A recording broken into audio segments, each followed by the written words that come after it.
views expressed on this program are those of the hosts, guests, and callers, and are not necessarily those of this station, its management, or other advertisers.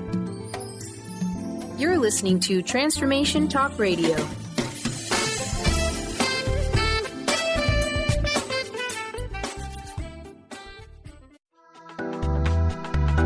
This show's audio was via a Skype call.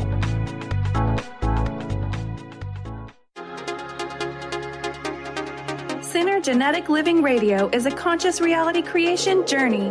Tune in as Rick and Grace Paris teach you the innovative approach and new philosophy that will shift your entire paradigm of what it is to be a human being.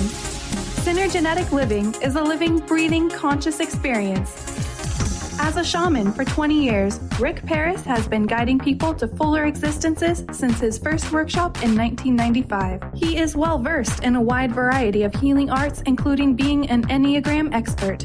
Grace Paris serves Synergenetic Living clients powerfully and beautifully by embodying the fundamental role of a feedback provider, graciously guiding people to their own realizations and higher purposes. On this show, Rick and Grace will share with listeners the key to unlocking the infinite potential of human consciousness in order to create a life of preference. Learn to author your own destiny with Synergenetic Living Radio.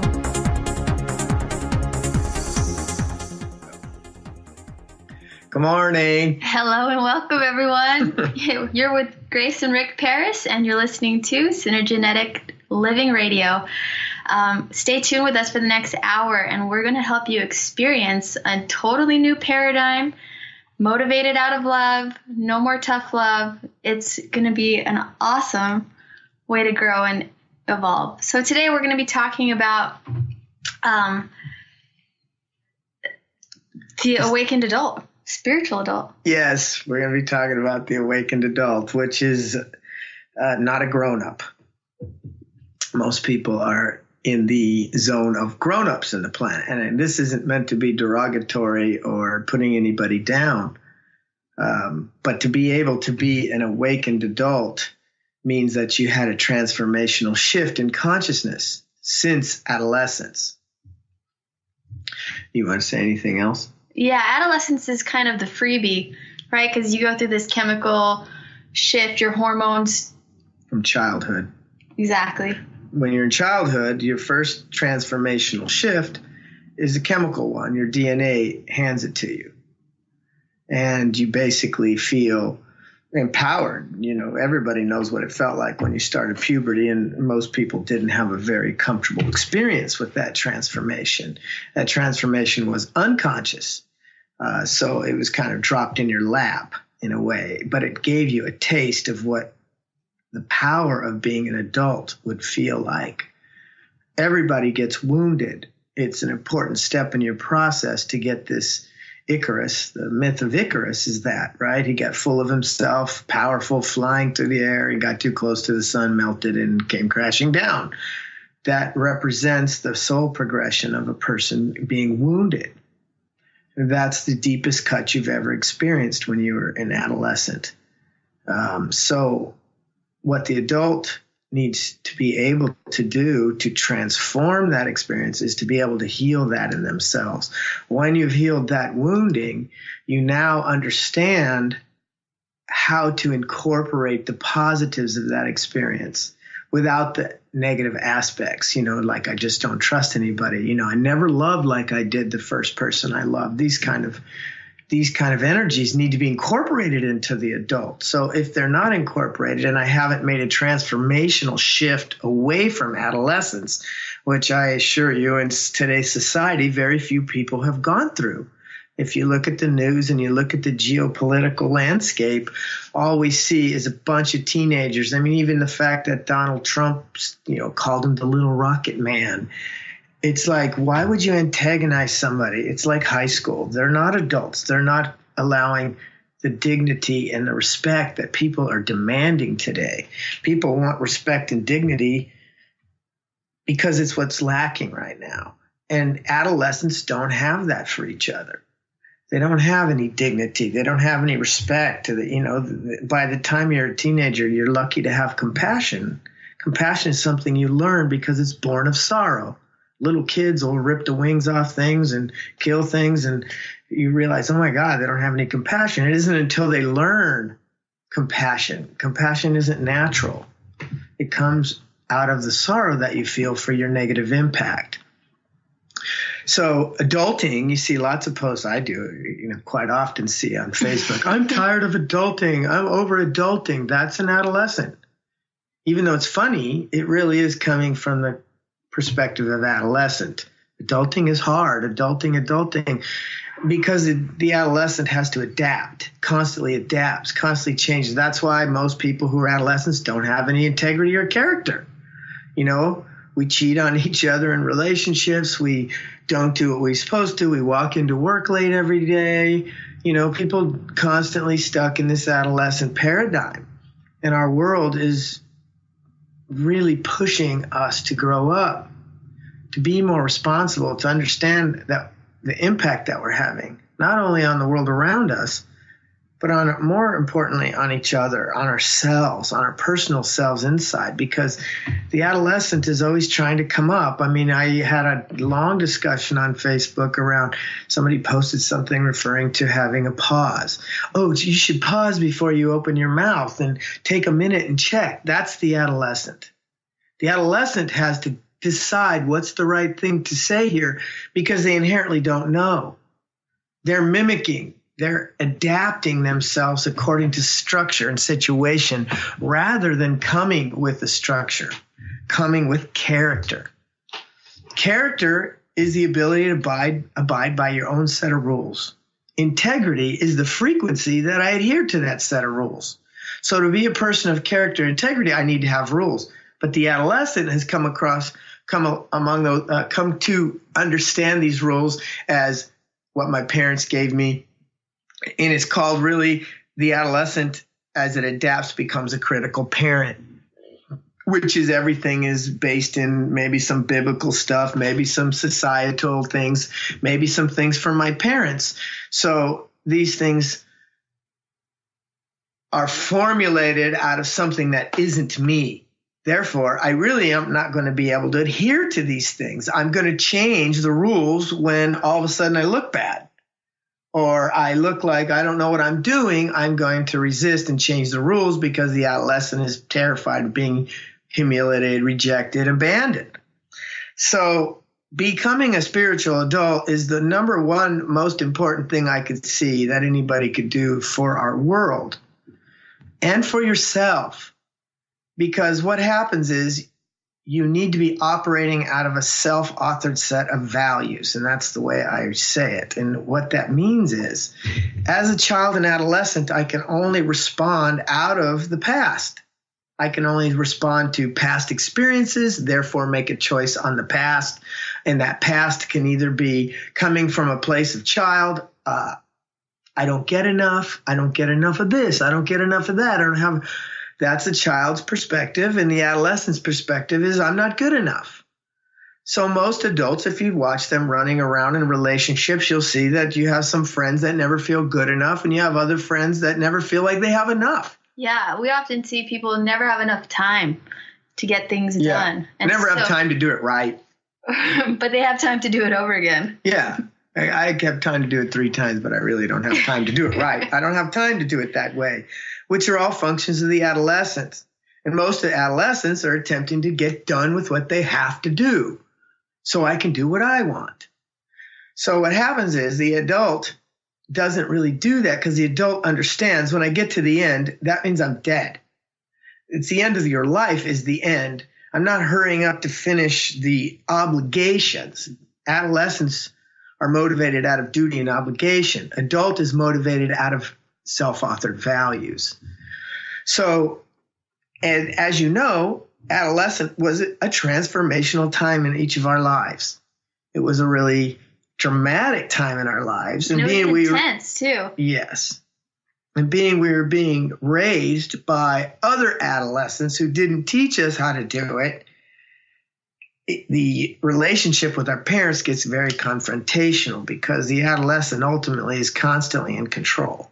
Control of the environment, control the environment to adhere to my past experiences in order to avoid a pain or avoid a rejection or avoid a humiliation of some sort. Avoid some sort of pain that hasn't been healed. Where the adult is coming from a set of values. So what we have to do then is understand that in order to be adult, I have to be self-authored. I can't be acting out of the past, because the ego of an awakened adult is, I have enough and I'm good enough. That's really what you have to come to. And the adolescent and the child have no means or method to do that. Well, I want to make sure we have time to cover this, because now you're starting to get into the how we make this choice and what it involves. I mean, it's extremely relevant to today's society. So let's take a quick break, and when we come back, we'll dive in. Excellent.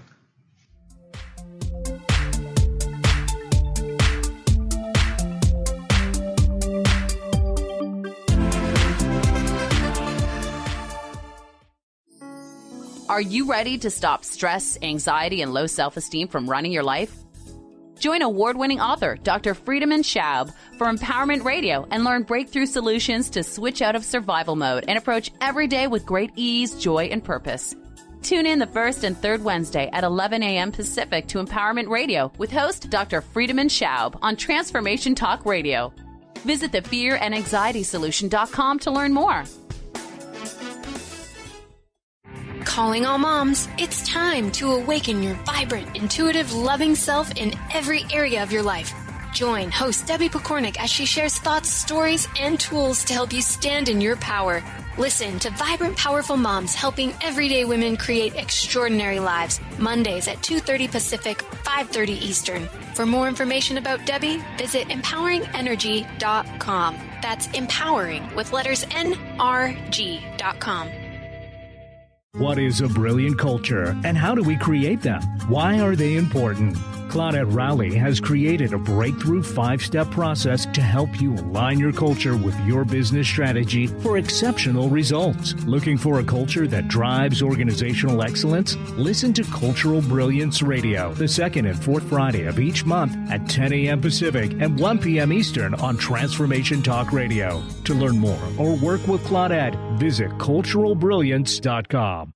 Tune in to The Jen Royster Show, intuitive guidance to inspire your life, each Thursday at 8 a.m. Pacific and 11 a.m. Eastern on TransformationTalkRadio.com. This amazing show is an inspirational hour that will take you on an epic metaphysical journey to discover the spiritual approach to life's greatest challenges. Dr. Jen is an internationally known intuitive counselor, spiritual teacher, and energy healer. Call in for intuitive readings and visit JenRoyster.com for more information.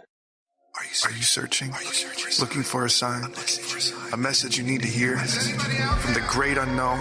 From the most mysterious place that is the most familiar to your soul in the depths of who you are?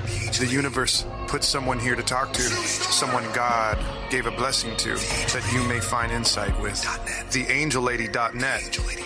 1-800-323-1790. Are you stuck in unhealthy habits, toxic relationships, or low self-esteem? Do you crave a life of inspiration, love, self-acceptance, and fun? Sounds like you're on the verge to your next big thing. Join Laura Richer, host of On the Verge Radio, helping you use your breakdown for a breakthrough, overcome life's greatest challenges, and live the life you want and deserve.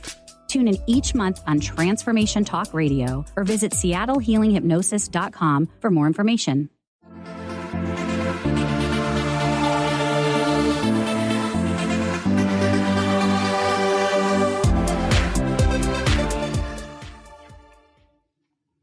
Hey everyone, this is Grace and Rick Paris, and you're tuned in to Synergenetic Living Radio.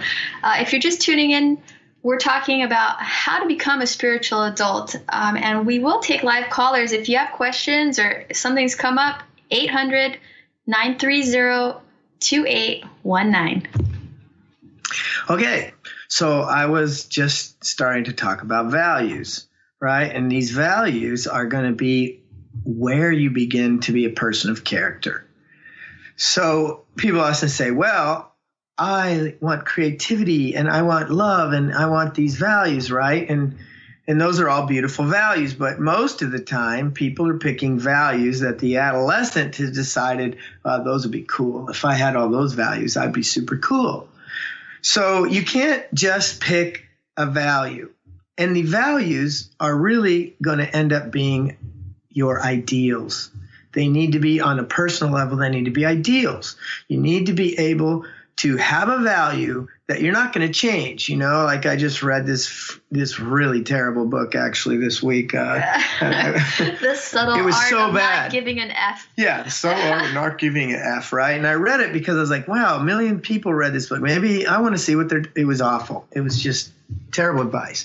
But anyway, what he was basically suggesting on one hand, which was beautiful, that we need values. We need to live by values. The other thing was he was telling people what those values should be. And, you know, that is a very personal thing. And everybody will have a different set. You may share some ideals. You may share some values. The reason you want it to be an ideal is so you don't change it. It's something for the rest of my life. Like if self-love is my ideal, I am never going to have all the self-love I could receive. I'm always going to be learning more about loving myself. So you want it to be an ideal, not just not anything that can't continue, that isn't open to more and more. And they're qualities that come naturally to you. Like there should be an ease and an elegance to it. You know, if you pick creativity as your value and you haven't created something in like 3 months, that's probably a good indication that that's not your value. It's someone else's. Well, yeah. Right? And I mean, if creativity is your value, it should be something that you thrive on and you can't live without. So yeah, it should really light you up. It should come easy. And that's what I love so much about this. This is a path to elegant growth. Yeah. So the reason that you want it to be how you know it's a value, let's say. How do I know what's my value and what's not something my adolescent or my child values? And so the way that you know that is, for instance, after doing this for many years, I have probably, I think 20, I don't even know how many, like roughly 27 or 30 values that I operate from. They're not memorized, but they are incorporated. There's been time spent. I can't memorize them. I don't memorize things well anyway, but communication, you know, here I am on the radio. This is me expressing one of my values. Communication is a value of mine. And so by living that value for a lengthy amount of time, it's led me to being here on this show. It led me to speaking. It led me because I love good communication. I love quality communication. You know, my communication is why the radio works so well. Is often a lot coming from my end and not so much on someone else's. You know, it's an imbalanced dialogue usually having a communication with me, but that's just part of who I am. I have a lot to share and I want to get it out. And so I do so. But communication is a value of mine. Now, how do you know it's a value? How do you know it's your value? Because it's exciting. The way that you choose your first set of values, because there has to be a transformational moment between my teenage experience and my adult experience. There has to be a line in the sand. And if I'm going to have a line in the sand that says I'm not going to be these things anymore, I'm going to be these new set of things. So over that line, I have to create a space before I even step over that line. And these values are that space that you'll be creating. So anything that really turns you on, anything that when you think about it, excites you. You know, like you feel your emotional integrity, your emotional experience of who you are lift. Like, you know, some people might not, no, I'm not really into integrity, but, you know, or communication, but I love honesty. I really can't feel fully and complete anywhere I go without a sense of honesty. You know, so I'm going to live that. And it's not going to be honesty that I expect out of others, but I'm not really honest. You've got to not only live that value, you're going to want to expect that value from others. Not that they have to have it, but if someone's not going to honor your value, you're not going to feel good around them. Because here's this emotional experience I get out of this ideal that makes me feel good. If somebody doesn't honor my value, I'm not going to feel good in that environment. So it's something that you're going to clearly be able to define. You're clearly going to be able to stand in it easily because it's an exciting place to stand. So the more values that you can create for yourself, the more facets to your personality, to your character. Well, and I want to add something that it's a place to stand because it gives you boundaries. It's like these self-authored boundaries. Exactly. It's like these are the things I'm willing to do and not do. So it's very easy to know when to say yes or no or how to respond. And from an adult position effortlessly. Yeah. You will know, okay, am I going to, let's say, I have a value of communication and I'm looking at a particular job. Well, is this job like I do at home and I don't see anybody and I don't talk to anybody all day? So it's not really honoring this value of communication maybe, or maybe it can, but you get the point I'm trying to make is you don't make any decisions where that value isn't easy to express and fully expressed, and a place where I can express more of that value, because that's how every day I'm going to feel even better about what it is I'm doing, because I'm learning about something that excites me. I'm learning every day more about communication. So what you're doing now. Well, and you're learning more about yourself. Did I say that? I didn't say that? No, you said you're learning more about communication. Yeah, and yourself. Right. Yes. I think that's an important thing to point out. It's like this is all about being an adult, really. This is all about you being yourself. So the whole big conversation is this is for you to be yourself, in case anybody doesn't know what that meant. I meant by that. This is for you to be yourself, your real self, a self that not the adolescent defines, not the child defines, but the experience so far in my life has led me to understand I like intimacy. I like love. I like communication. I like honesty. These are the things that turn me on. These are the things that make it easy for me to thrive and easy to just be me, fully in the moment. Now I don't have to think about what I'm going to say, because if I'm living my values, what I'm going to say has to do with the character. And by saying and enforcing in my own way, maybe enforcing isn't the right way, but just living those gives me integrity. People are going to know how I'm going to act. If somebody says something dishonest from me, I'm going to say, whoa, wait a minute. That's a lie. You just lied.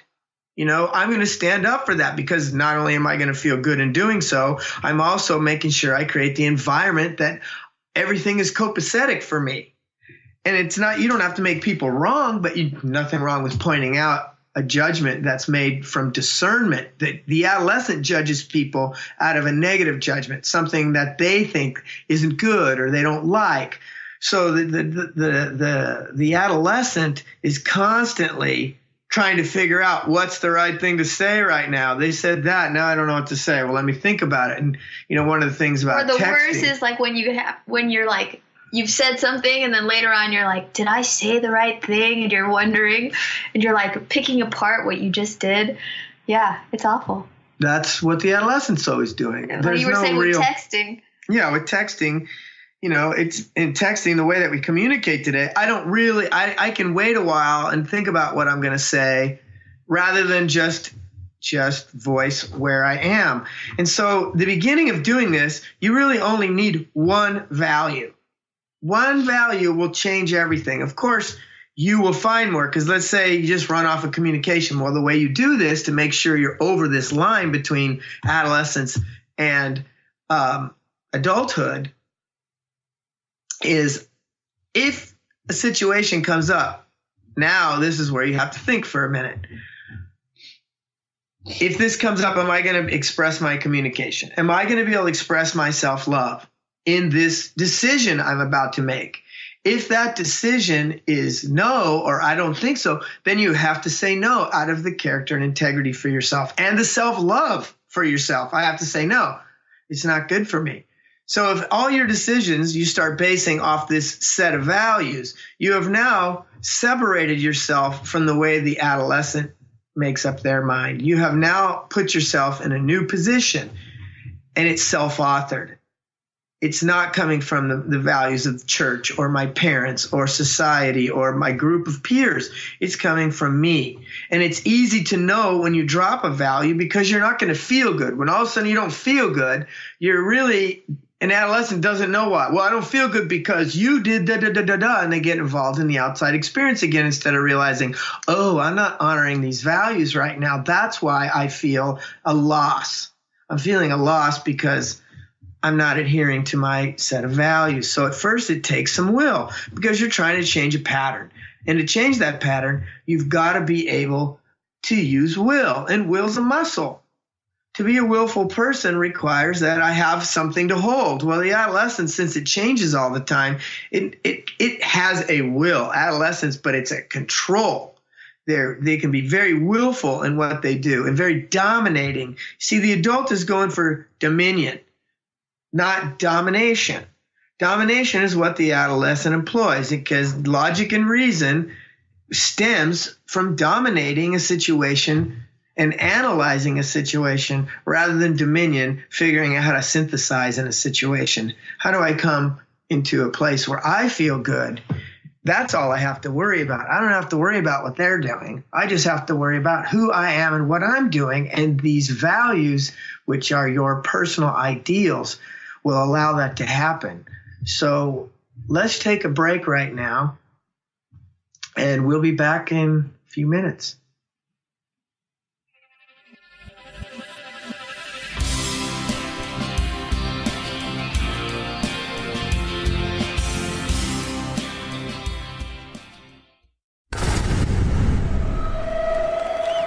Welcome to the Dr. Pat Show, talk radio to thrive by. I am so thrilled to be talking to all of you. We have got talk radio for all of us. Are you ready and willing and able to accept all of the abundance you can muster up in your life?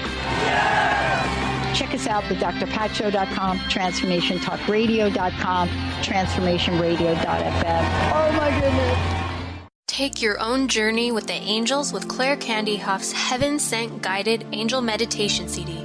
Letting go of concerns and living in the now. This beautiful CD walks listeners through practical exercises to help free them from the burdens, worries, and concerns of daily life. Walking a quarter of the way across the bridge, you see a bright, emerald green light and sense a loving presence. This is Archangel Raphael's green healing energies, nourishing and revitalizing you. Take a moment now to bathe in this green healing light. Giving you much more than just relaxation and stress release, this wonderfully narrated CD provides vivid visualization, soothing and inspiring music, and an angel's choir that will bring you peace, clarity, and a newfound awareness. Visit angelhealinghouse.com today. Learn how to be you in today's world on New Soul Radio. Follow host Ruby Betty each month on Transformation Talk Radio as she introduces new rules for new souls in these new times. As a powerful spiritual thought leader, modern mystic, and clairsentient, Ruby Betty is propelled toward a single goal: to awaken human beings to their fullest potential. For more information on Ruby and her work, visit rubybetty.co. A word of caution: if you prefer the status quo and you are not interested in improving every aspect of your life, this book will trigger the shift out of you. The Truth is Funny, Shift Happens is available now. Author Colette Steffen brings the powerful knowledge and life-changing energy and empowerment from the radio airwaves to the pages of her new book. To get your copy in paperback or ebook, visit thetruthisfunny.com today. On the cutting edge of the new mainstream, Christine Upchurch is passionate about bringing together science, psychology, and spirituality in a way that can be applied to our everyday lives for true transformation. The Christine Upchurch Show, stellar conversations to illuminate your journey, engages some of the most outstanding visionaries on the planet in lively dialogue to inspire you to become that bright light you're meant to be. Join Christine every Friday at 11 a.m. Pacific Time on KKNW, AM 1150, and Transformation Talk Radio.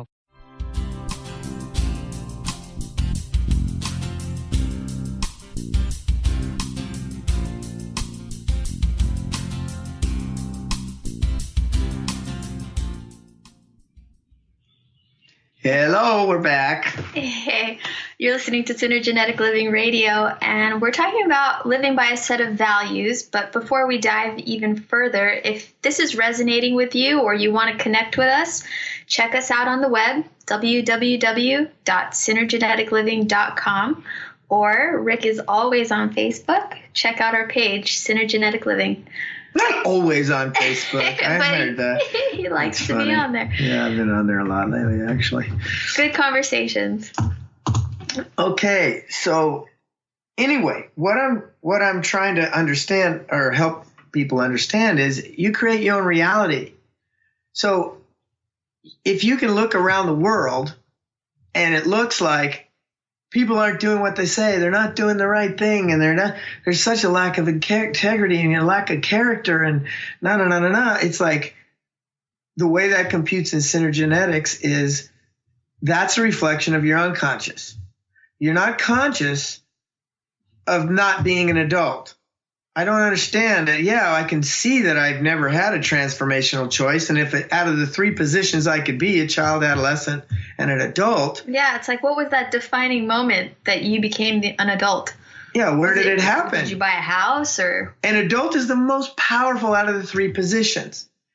So if this is the most powerful position, and I definitely remember becoming an adolescent, but I really don't have any mark in time. Was it my 18th birthday? And then that day, I guess I'm a grown-up now. 21, I can drink. You know, it's like, so what happens is we don't realize we never really had a transformational experience. Yeah, we don't really have a coming of age in the United States, right? There's no real rites of passage. There used to be. Many indigenous cultures had a rites of passage, and it was specifically that was the line. That was their line of, like in Indians, the Native American Indians, they would take a young man out and take him on a journey, and they would leave him there. Or the Aborigines, because they go on a walkabout, right? Yeah, and they would leave you, and you'd wake up in the morning and you were by yourself. And by the time you got back, you had figured out what you needed to know about yourself. Of course, you also knew that was coming. It wasn't like they shocked you, but they would leave you. So the morning that you woke up was the awakening of your new you. And at that time, you would go through and you would think about, well, who am I? How am I going to contribute when I get back as a different person? They're not going to see me as that same person anymore. So you would be defining that on your walkabout. You'd be figuring out, okay, what am I going to drop? What am I going to let go? All these kind of things that would transform me. And when I got back, everybody treated me different. I was treated as an equal, as an adult. So in our current society, we're not doing that anymore. And so what's happening is the unconscious, all the raw emotions that haven't been processed, that only the adult can actually heal the child and the adolescent in you. Because the adult is always going for more responsibility. Now, the adolescent hears responsibility and it thinks duty. It has a definition of duty and obligation. It's like, oh my God, I can't adult anymore. I've been adulting all day. And yeah. That's when you know you're not in your adult. The adult is happy to take the responsibility because the response, it's a responsibility to respond, to ably respond. Empowered choice is responding from this place, from a place of value, from an empowered place, where the adolescent is responding from not good enough, or I'm not getting enough. I'm not getting enough love. Nobody's understanding me. It's, the child's very self-centered and the adolescent can be too. So in order to function, I have to have a place that I decided that, okay, I'm going to start being more true to myself. I want my life to have some peace and some understanding, like to not make decisions based on where's the best money. Well, that's a lot of money over there. Maybe I'm, sacrificing things for this money, but it's a lot of money and maybe I only have to sacrifice for a few years to do this crappy thing. But in the end, it's going to be great. And then you can't create the reality for that ending because the adolescent has no method or means to create something new. It can only create from the past. So the humiliation and the rejection can be recreated 3 years down the line, busting my butt, really going for something, which in the end I feel martyred.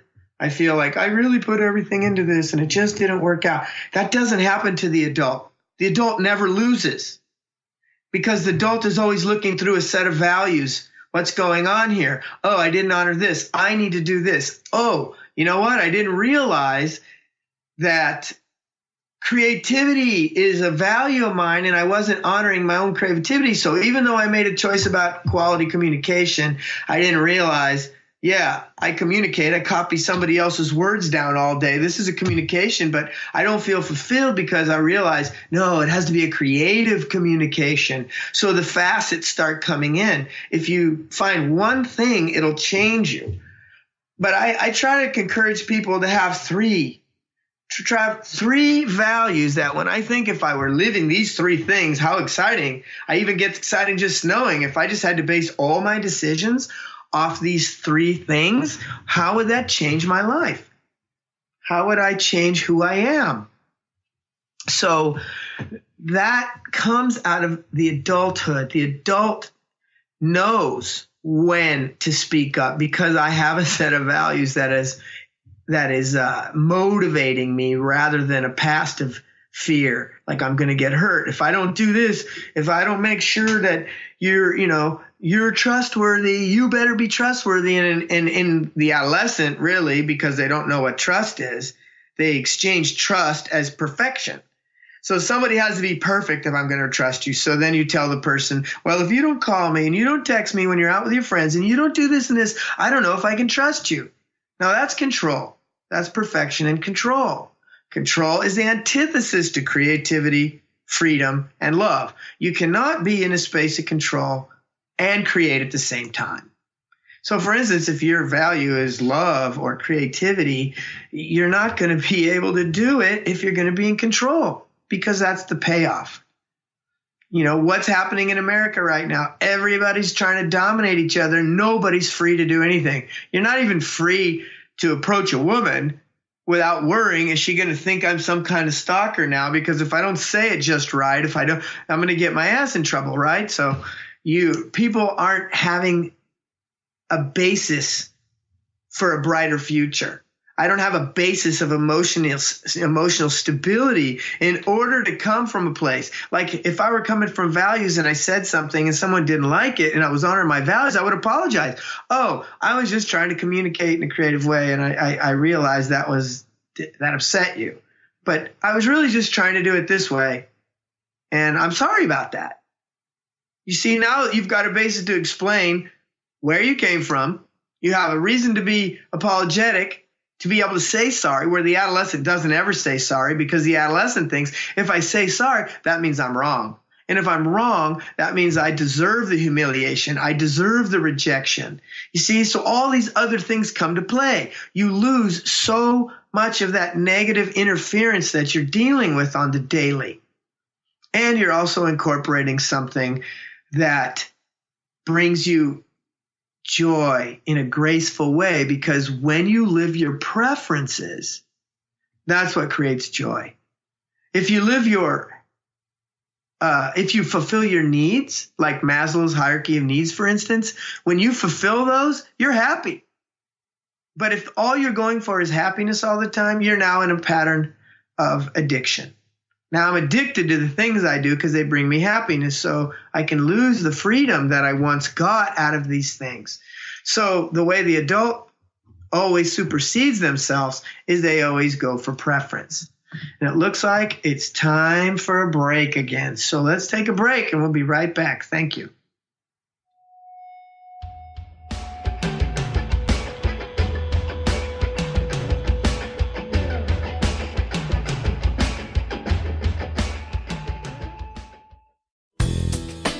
Gain powerful insight and practical tools to support you on your spiritual journey. Access your higher self and tune in every second and fourth Thursday at 12 p.m. Pacific to A Life Untethered with Andrew Martin and now co-host Jeremy Nudell. Walking the Path of Freedom. Andrew is a highly attuned, intuitive oracle, energy worker, spiritual teacher, and international radio host. For more about Andrew and his services, visit andrewmartin.energy. Calling all moms, it's time to awaken your vibrant, intuitive, loving self in every area of your life. Join host Debbie Pokornik as she shares thoughts, stories, and tools to help you stand in your power. Listen to Vibrant, Powerful Moms helping everyday women create extraordinary lives. Mondays at 2:30 Pacific, 5:30 Eastern. For more information about Debbie, visit empoweringenergy.com. That's empowering with letters NRG.com. Is traditional medicine not working for you? Do you still feel as if your health isn't 100%? Here at the Holistic Medical Center, Dr. Nushin Darvish and the qualified staff look through the dimensions of wellness and start a healing plan prioritized to your needs. Our physicians assess the whole you until complete health is achieved. Get the help you need by visiting drdarvish.com or call 425-451-0404. Do you know how to achieve wellness in all areas of your life? Hi, I'm Mary Jane Mack. Signs of wellness are a capacity to love and ability to nurture, a sense of purpose, a good sense of humor and plenty of fun in your life, a concern for others and a respect for the environment, a conscious commitment to personal excellence, a sense of balance and integrated lifestyle, and capacity to cope with whatever life presents. Well, people enjoy their lives and want them to last as long as possible. That's why the wellness mindset usually accompanies other constructive, healthy lifestyle habits. By adopting a wellness mindset and behaviors like eating well, taking the right nutrition for the body, exercising, and saying affirmations are just a few things to structure a healthy system of values and beliefs. I will be your wellness coach to help you achieve a wellness lifestyle. Call us at 888-777-4232. That's 888-777-4232. And visit us at maryjanemack.com. Conscious Confidence Radio, a timeless wisdom with Sarah Main. Tune in each month on Transformation Talk Radio and join Sarah on an adventurous journey to the deeper level of meaning to move beyond today's world of constant change, confusion, and uncertainty beyond the shadow of fear. This hit show explores key concepts such as confidence, values, and attitude in a dynamic way. To learn more about Sarah and her work, visit sarahmain.com.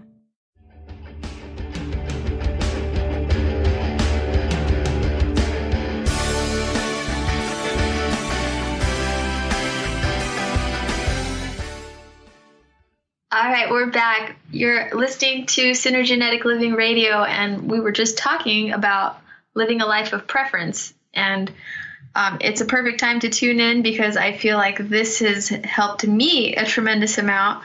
By living values, you're in essence identifying your personal preferences, which is going to help you live a life of joy. Exactly. You see, one of the outcroppings of making that transformational choice is because it's a transformational choice, you're going to change. And you're going to change in the most easy, elegant way.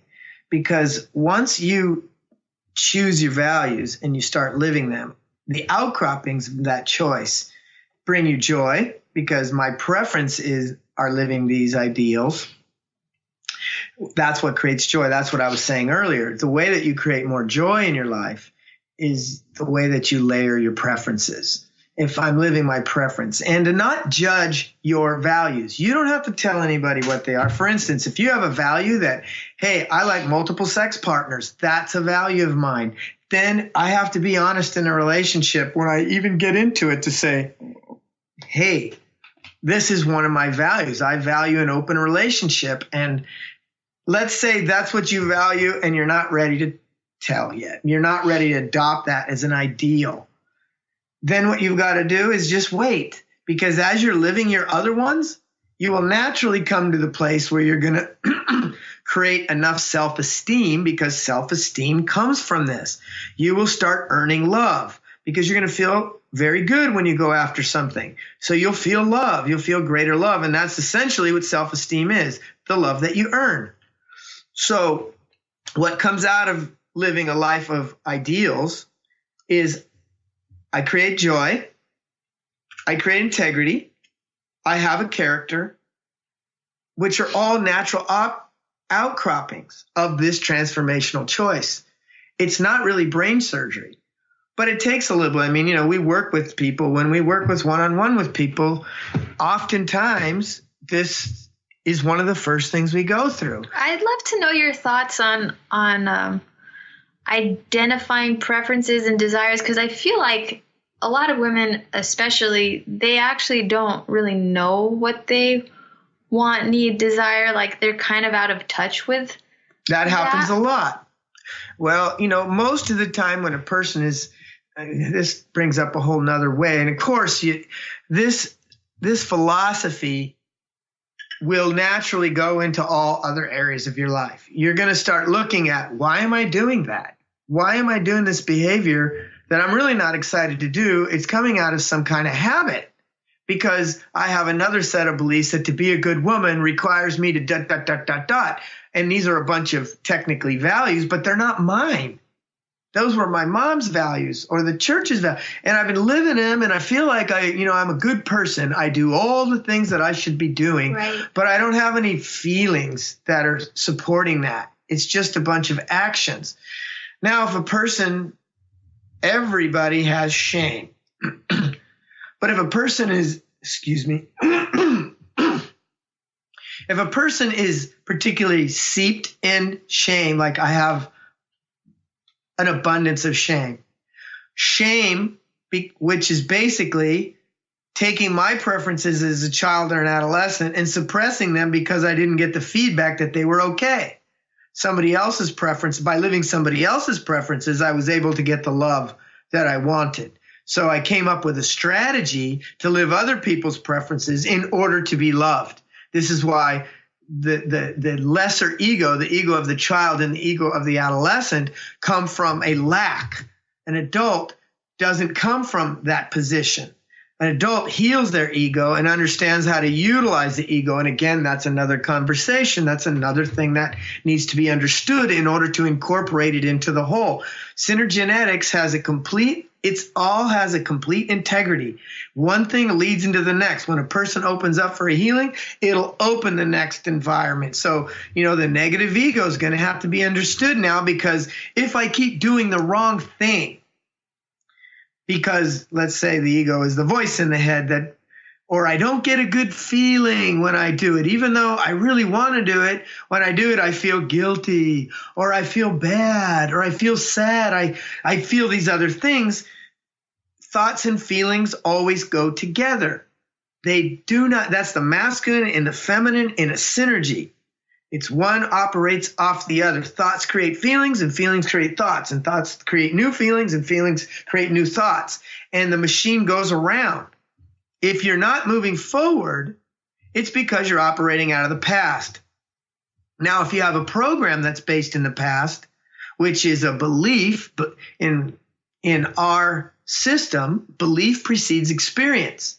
So when belief precedes your experience, and I have a belief I made up at 8 years old that, it's better for me to, in order to earn that esteem from my dad, it was better to get involved in what my dad was and do it well. And then my dad liked me. So it was really good. I ended up being really good at a sport because my dad loved it, and he would come, and it was so amazing, the connection we had at that time. So what I did is I valued this sport, which is really underneath it. The form was the sport, but the function was trying to earn love.